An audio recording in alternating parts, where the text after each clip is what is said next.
Heavy গন্ধ বেরিয়েছে মাম্মা। আজকে লাঞ্চের মেনু কি? আজকে লাঞ্চের মেনু আছে দারুণ ফাটাফাটি আইটেম, যেটা আমার তো ভীষণ পছন্দের বরাবরই ছিল। রিও আগে একদম পছন্দ করতো না, খেতে চাইতো না মোদ্দা কথা, বাট এখন আমার থেকে ভালো রিও খায়।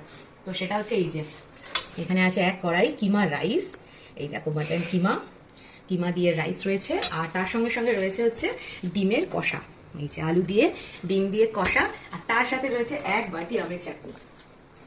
একদম পাতলা জলও নয়, আবার খুব যে গাঢ় সেটাও নয়, মিডিয়াম করে করেছি।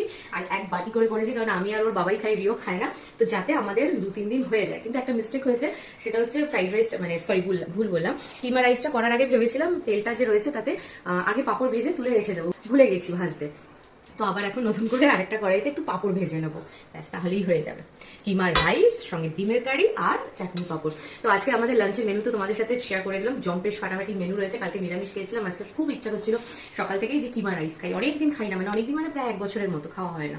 তো ওর বাবা যে জিজ্ঞেস করলো আজকে কি রান্না করবে, আমি বললাম কিমা রাইস করবো, নিয়ে আসো। আর আজকে তো ফার্স্ট মে, রিওর ছুটি আছে, রিও বাড়িতে আছে।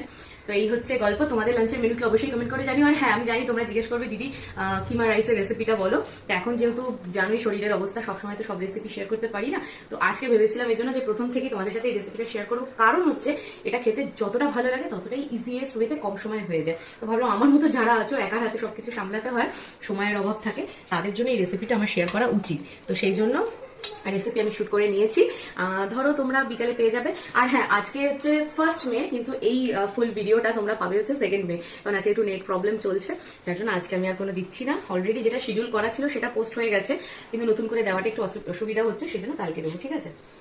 তো বাবা, তোমার পছন্দ তো আজকের মেনু? হ্যাঁ, পছন্দ হবে না? কালকে নিরামিষ খেতে একদম মনে হচ্ছিল যেন আজকে ঘুমিয়ে আসবে না। সেটা ভিডিওতে মানে দেখা কালকে যাচ্ছে তোমার মুখটা একদম শুকিয়েই ঢুকে হয়েছে, একদম নিরামিষ খেতে চায় না। কি বলবে বলো, আর ওকে কি দোষ দেবো? ওর মামারা, ওর বাবা, এরা সবাই, ওর সোনু দিদি, আর যে ওই পাখি দিদি, বাবু দাদা আছে, মানে সবারই তাই, নিরামিষ দেখলে যেন জ্বর আসে। এও সেরকমই হয়েছে, কিছু আর বলার নেই। আজকে খুশি তো? চলো, আমার হয়ে গেছে, এবার স্নান করবো, পুজো দেবো। চলো, টাটা।